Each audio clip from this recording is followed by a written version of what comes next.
Alright, gentlemen, welcome to yet another exciting episode of Pink Man in the Park.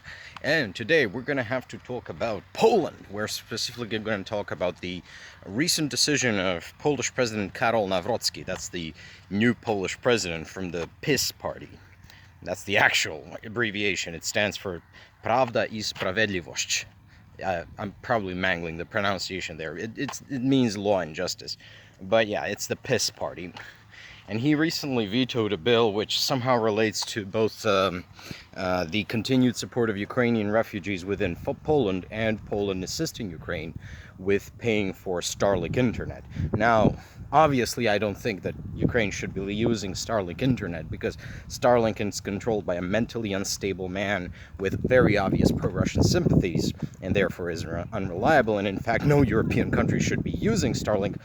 But someone has to pay for the alternative as well, so that doesn't really matter here.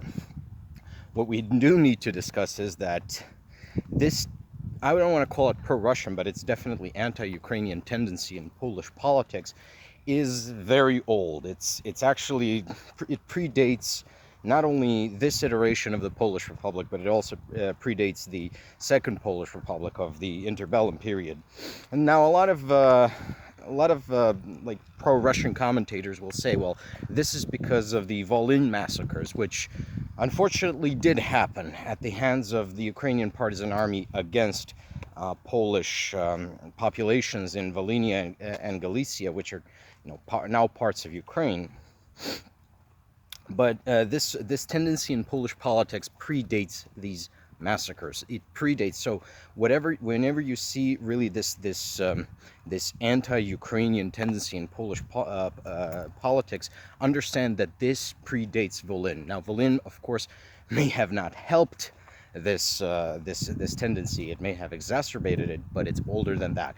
It comes from the time when Poland was partitioned between Austria, Germany, and the Russian Empire. And of course, the primary oppressor of Poland was at the time the Russian Empire, which occupied the bulk of Poland, the bulk of Polish territories, and was definitely the cruelest of the three occupiers.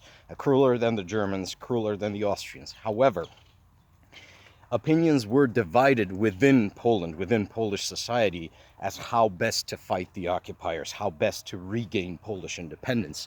And you can call these the two tendencies, the Piastian and the Jagiellonian. Let's start with the Jagiellonian. The Jagiellonian was very straightforward. This tendency was very straightforward, and at its core was, we need to fight the Russians, we need to aid the enemies of the Russians, we need to, it was very direct. These people are occupiers, they need to be kicked out of our country by any means necessary. In order to do that, we're going to work with the Germans, we're going to work with the Austrians, we're going to work with the Swedes, even though we fucking hate them and we have good reason to.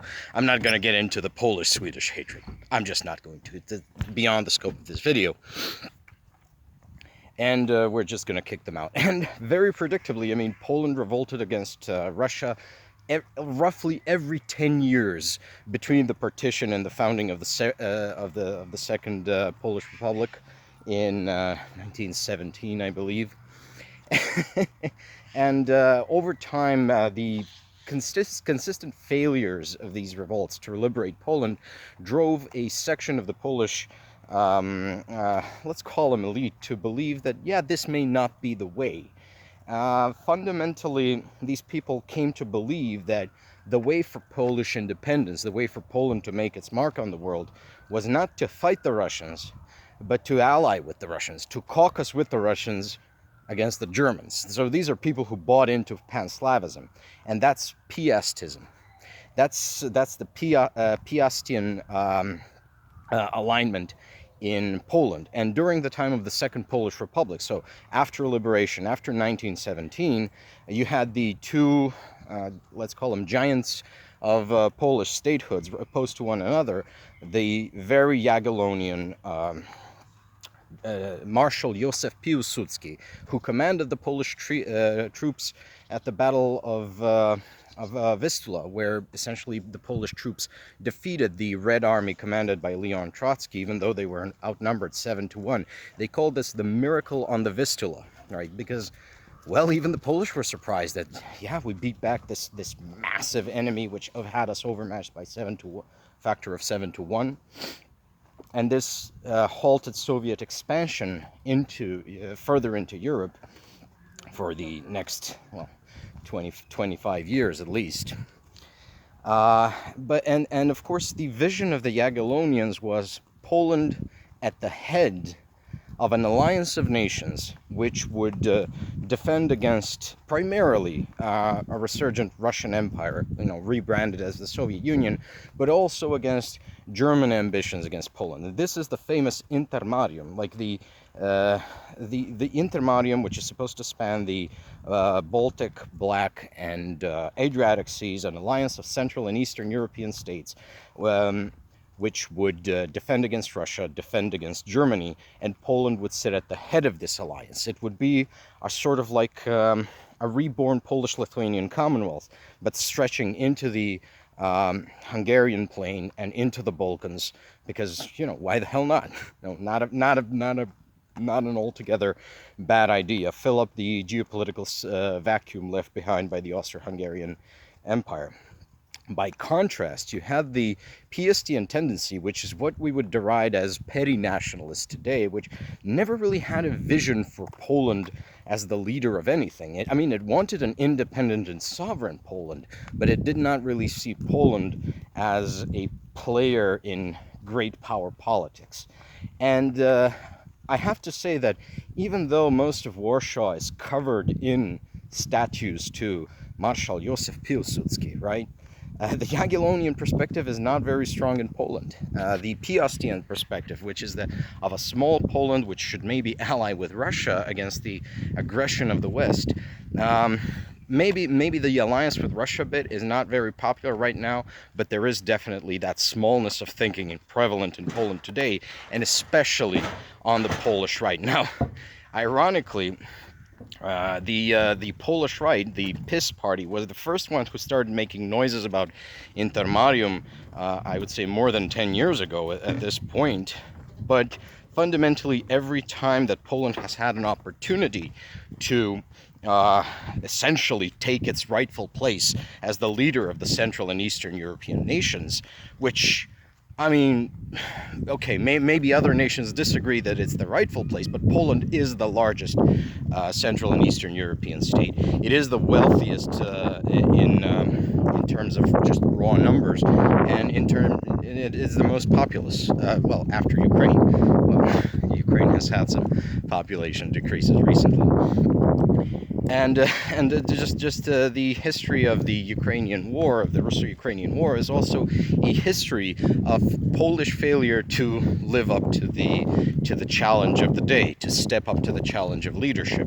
And this is because of this unfortunate Piastian legacy of Roman Dmowski, the National Democrats of interwar Poland, because every country in Europe is fundamentally governed by the divisions established in its interbellum period.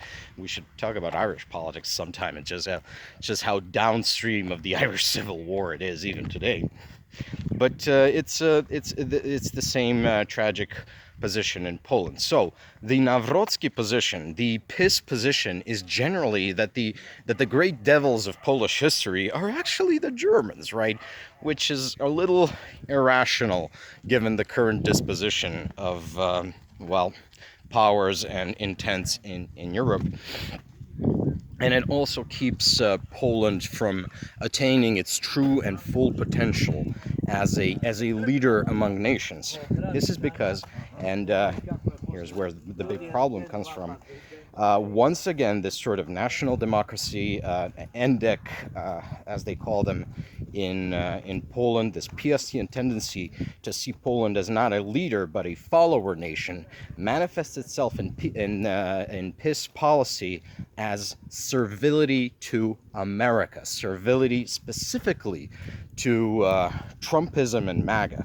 Now, obviously, I understand why Poland would love to have an alliance with a powerful, world-spanning nation like America, and I understand that to a lot of people who lived behind the Eastern Curtain, like behind the Iron Curtain, America was this sort of promised land of freedom, of defeat of anti-communism.